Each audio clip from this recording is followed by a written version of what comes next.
ces baggy t-shirt 3XL, je me prenais pour 50 Cent. Mais je savais pas que j'étais blanc, moi. Mes potes, ils l'étaient pas, pourquoi moi, je l'aurais été?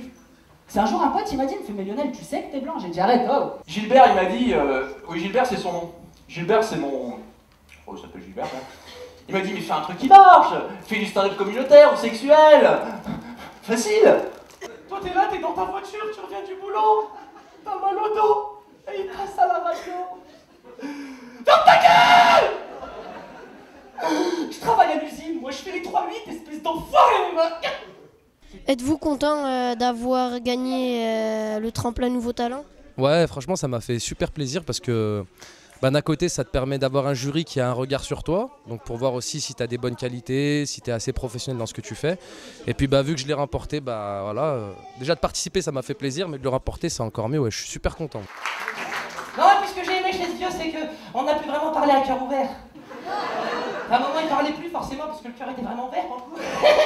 Quelles sont vos sources d'inspiration dans vos spectacles?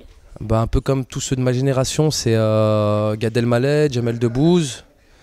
Il y a Dieudonné aussi que j'aime bien, malgré tout. Il y en a plein que j'aime bien, Elie Moon, Franck Dubos. Enfin, moi, je m'imprègne vraiment de tous les humoristes, tous les comiques. Je prends un peu, puis je regarde et je m'inspire de tous, vraiment de tous. Et en face, Hamid, il est fort, Charles-Martin.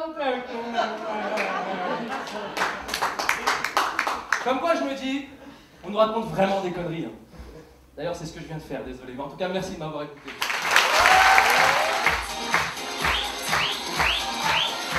Je traite surtout de l'homosexualité dans son ensemble, dans la société, sur les clichés que les gens peuvent avoir. Et puis j'ai avec moi sur scène un compagnon intéressant, c'est le violon. Donc ça me permet d'apporter ce thème avec plus de douceur. Non mais c'est mignon, tu sais, avec une guitare, tu peux dire que tu fais de la gratte. C'est poétique, la gratte. Avec un violon, tu vas quand même pas dire que tu fais du frottis.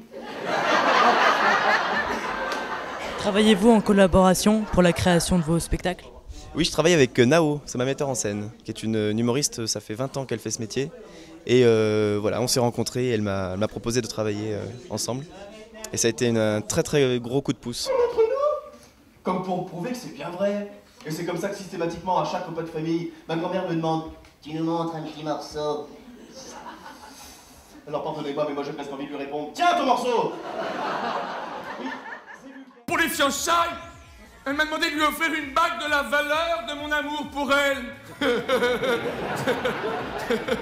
Du coup, je lui ai acheté un serre-joint. Le spectacle précédent, je défendais les hommes, là je défends les femmes. Voilà, donc on est parti sur une espèce de plaidoirie improbable. Et donc, à partir d'une colonne vertébrale qui est essentielle à un spectacle pour qu'il ait un sens, eh bien, on y ajoute un certain nombre de ruptures de manière à ce que ne jamais perdre le spectateur. J'ai dû expliquer la disparition de ma belle-mère à notre enfant. J'arrivais pas à trouver les mots. Finalement, je lui ai dit, cette année, le Père Noël est passé plus tôt que prévu.